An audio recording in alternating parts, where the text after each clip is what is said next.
మన నమ్మిక చొప్పున మనము పొందుకునేదము. మత్తయి సువార్త 9వ అధ్యాయము 27వ వచనములో ఇద్దరు గ్రుడ్డివారు ప్రభువైన యేసు యొద్దకు వచ్చారు. కాని వారిని స్వస్థపరచక ముందు ఆయన వారిని ఇట్లడిగి ఉన్నారు, మీ కొరకు నేను ఇది చేయగలనని మీరు నమ్ముచున్నారా? అందుకు వారు, అవును ప్రభువా, నమ్ముచున్నామని చెప్పారు. అప్పుడు ప్రభువైన యేసు, మీ నమ్మిక చొప్పున మీకు జరుగుతుందని చెప్పారు. ఇది దేవుని నియమము. మన నమ్మిక చొప్పున మనము పొందుకుంటాము.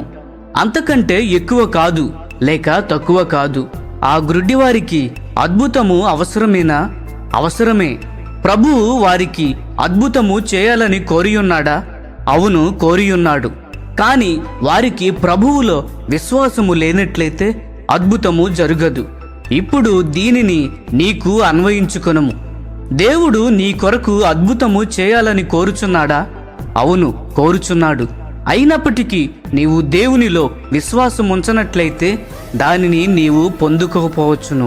ఒకవేళ ఒక గ్రుడ్డివాడు ప్రభువుతో ఇట్లని ఎడల, ప్రభువా, నీవు ఒక కన్నును మాత్రమే నిశ్చయముగా తెరవగలవు.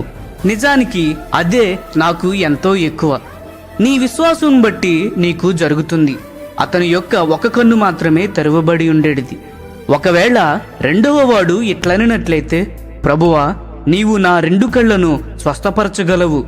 అతని విశ్వాసమును బట్టి అతని 2 కళ్ళు తెరవబడి ఉండేవి. ఒక కన్నును మాత్రమే స్వస్థత పొందినవాడు ప్రభువైన యేసు ఒక కన్నునే స్వస్థపరచగలడు అనే ఒక కన్ను పరిచర్యను ఆరంభించేవాడు. రెండవ వాడు ప్రభువైన యేసు 2 కళ్ళను స్వస్థపరచగలడు అనే 2 కళ్ళ పరిచర్యను ఆరంభించేవాడు. అలాగే ఈనాడు కొందరు ప్రభువైన యేసు మన పాపములను క్షమించగలడని మాత్రమే స్వార్థ ప్రకటించుచున్నారు.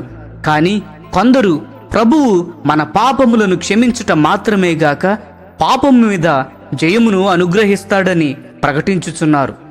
అప్పుడు మొదటివాడు, ఇది అసాధ్యము, ప్రభువు ఒక్క కన్ను మాత్రమే స్వస్థపరచగలడు, కాబట్టి రెండవ వాడిని మతభ్రష్టుడు అని అంటారు.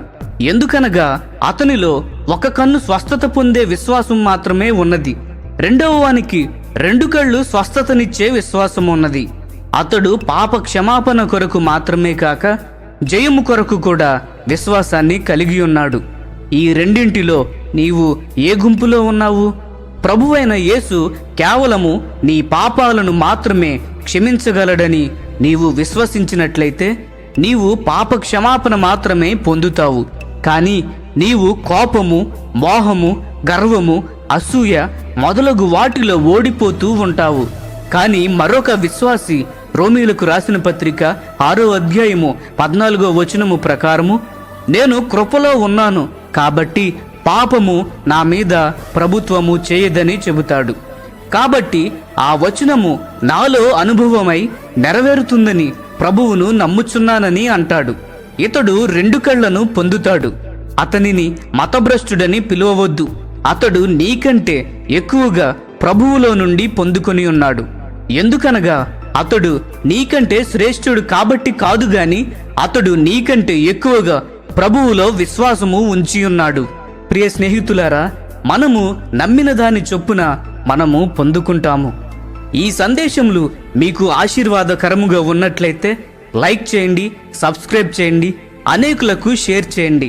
మీ విలువైన అభిప్రాయములను కామెంట్ రూపంలో మాతో పంచుకొనండి.